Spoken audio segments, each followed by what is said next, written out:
मुंह से निकलती है, और कुछ शक नहीं कि ये जो कुछ कहती हैं महज झूठ है। ऐ पैगंबर, अगर ये इस कलाम पर ईमान न लाए तो शायद तुम इनके पीछे रंज कर करके अपने तय हलाक कर दोगे। जो चीज जमीन पर है हमने उसको जमीन के लिए जीनत बनाया है, ताकि लोगों की आजमाइश करें कि उनमें कौन अच्छे अमल करने वाला है।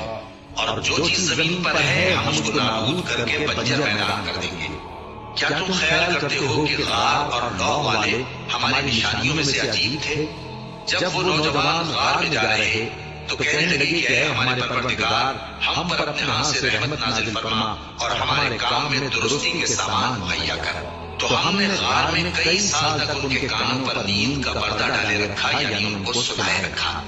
फिर उनको जगह उठाया ताकि मालूम करें कि जितनी मुद्दत वो गार में रहे दोनों जमातों में से उसकी मिक़दार किसको खूब याद है। हम उनके हालात तुमसे सही सही बयान करते हैं। वो कई नौजवान थे जो अपने परवरदिगार पर ईमान लाए थे, और हमने उनको और ज्यादा हिदायत दी थी और उनके दिलों को मजबूत यानी मजबूत कर दिया। जब वो उठ खड़े हुए तो कहने लगे कि हमारा परवरदिगार आसमान और जमीन का मालिक है, हम उसके सिवा किसी को माबूद समझकर न पुकारेंगे। अगर ऐसा किया तो उस वक्त हमने बेअक्ली की बात की। इन हमारी कौम के लोगों ने उसके सिवा और माबूद बना रखे हैं। भला ये उनके माबूद होने पर कोई खुली दलील क्यों नहीं लाते?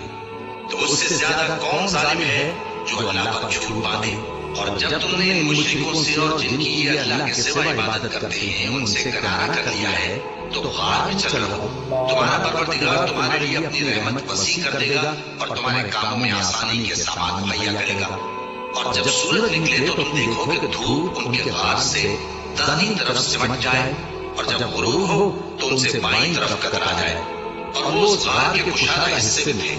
ये अल्लाह की निशानियों में से हैं। जिसको अल्लाह हिदायत दे वो हिदायत याब है, और जिसको गुमराह रहने दे तो तुम उसके लिए कोई दोस्त राह बताने वाला न पाओगे।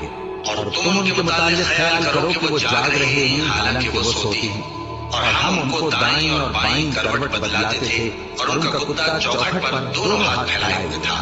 अगर तुम उनको झांक कर देखते तो पीठ फेर कर भाग जाते और उनसे दहशत में आ जाते। और इसी तरह हमने उनको उठाया ताकि आपस में एक दूसरे से दरियाफ्त करें। एक कहने वाले ने कहा कि तुम यहाँ कितनी मुद्दत रहे? उन्होंने कहा कि एक दिन या इससे भी कम। उन्होंने कहा कि जितनी मुद्दत तुम रहे हो तुम्हारा परवरदिगार ही उसको खूब जानता है।